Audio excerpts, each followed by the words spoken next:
네, 안녕하세요. 바른경제TV 박터린치 전문가입니다. 오늘 시장은 전체적으로 조정을 받는 흐름이 나왔는데요. 올해 들어 미국의 연이은 금리 인상 압박과 그리고 긴축 속도에 따라서 국내 주식시장 또한 연일 위축되는 모습입니다. 특히나 오늘 같은 경우에 니케이는 마이너스 2.53%로 마감을 했고요.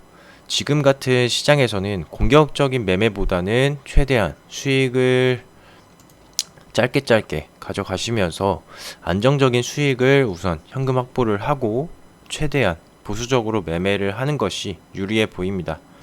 자, 오늘도 어떠한 이슈가 있었는지 한번 살펴보도록 하겠습니다.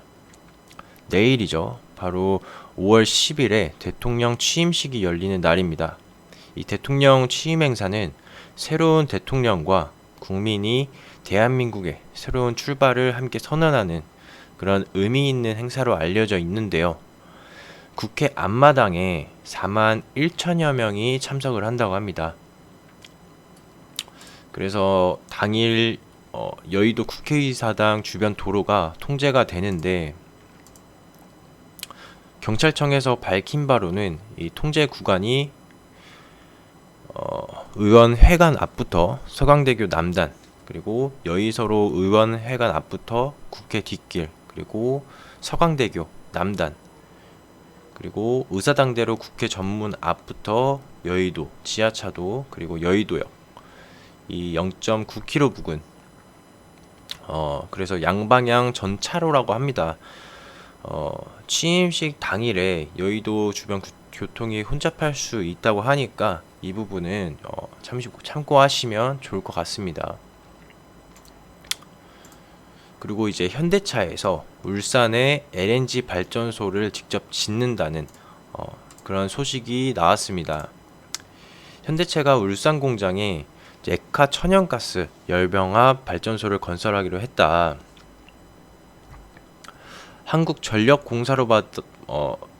전력공사로부터 받던 전력 소요량이 70% 가량을 직접 생산한다는 방침인데, 현대차가 비상용 발전 시설을 운영하고 있기는 하지만 대규모 자가 발전소를 짓는 것은 거의 이번이 처음이라고 합니다. 그래서 이번 계획은 더 의미가 있는 부분이 아닐까 싶은데요.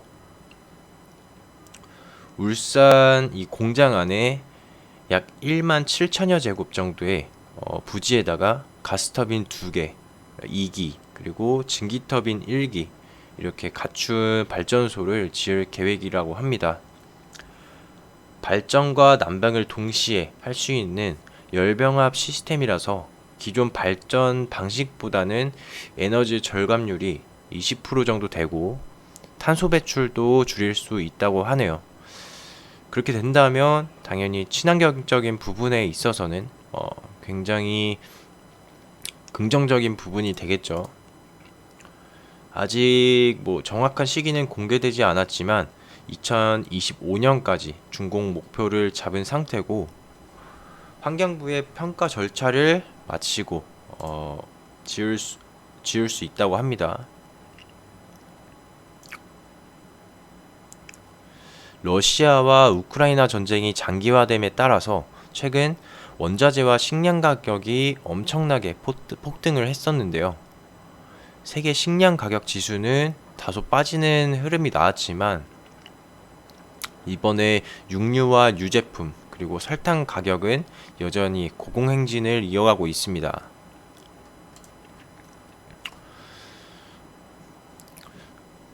그래서 도축용 소 공급 부족이나 뭐 이번에 최근에 또 나왔었던 조류 인플루엔자 그런 발생 영향도 일부 영향을 미친 부분이 있고, 서유럽과 오세아니아를 중심으로는 우유 생산량이 줄어든 데다가 버터의 경우 해바라기 씨유의 대체제로 꼽히면서 수요가 증가한 영향도 있다고 합니다.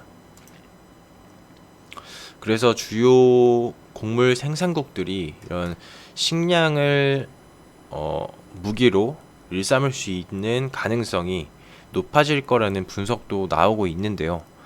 그만큼 이 식량 문제를 국가 안보로 인식하고 있다는 거고, 이런 부분들이 또 자산 시장에도 영향을 줄 수 있는 부분들도 적지 않게 있으니까 이런 부분들도 조금 참고하시면 좋을 것 같습니다.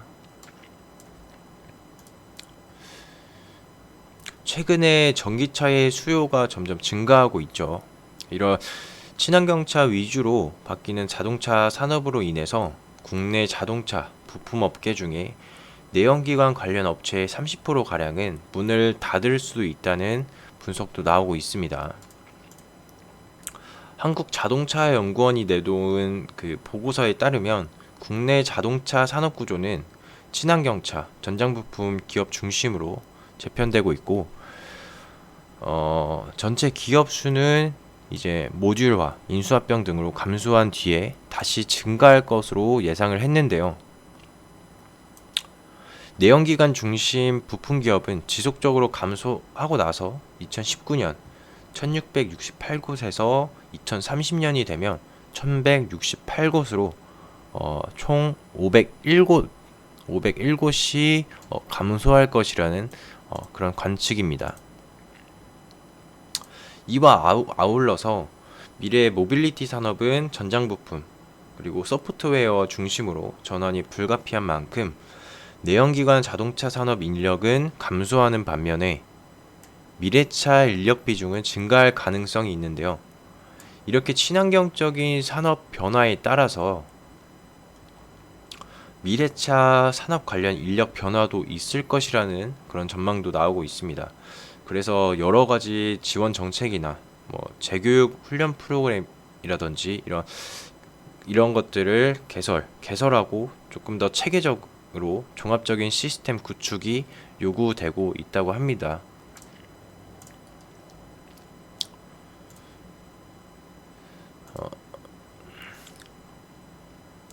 팹리스 스타트업 기업이죠.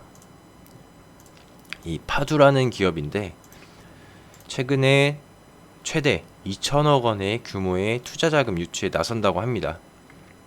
그래서 만약 이번 투자가 이뤄지면 국내에서 반도체 관련 스타트업으로는 처음으로 유니콘 기업에 등극을 할 수가 있는데요. 여기서 이제 이 유니콘이란 뜻은 기업 가치 1조 원 이상의 그런 비상장사를 말합니다.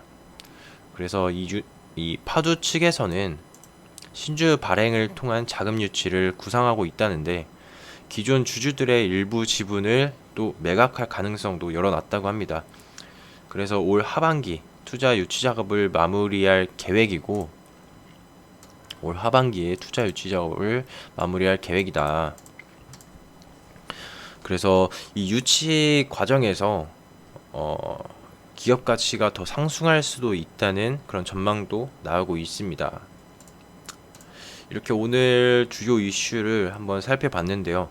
이슈를 이렇게 알더라도 이후에 어떤 종목을 선정해야 되는지 또 어떻게 언제 진입을 해야 되는지 어려워하시는 분들이 상당히 많을 겁니다. 그래서 그런 분들은 아래 하단 번호로 문자 남겨주시면 어떻게 해나갈지 상담도 도와드리고 무료 추천 종목도 보내드리고 있으니까 닥터린치라고 남겨주시면 좋은 기회에 한번 가져보도록 하겠습니다.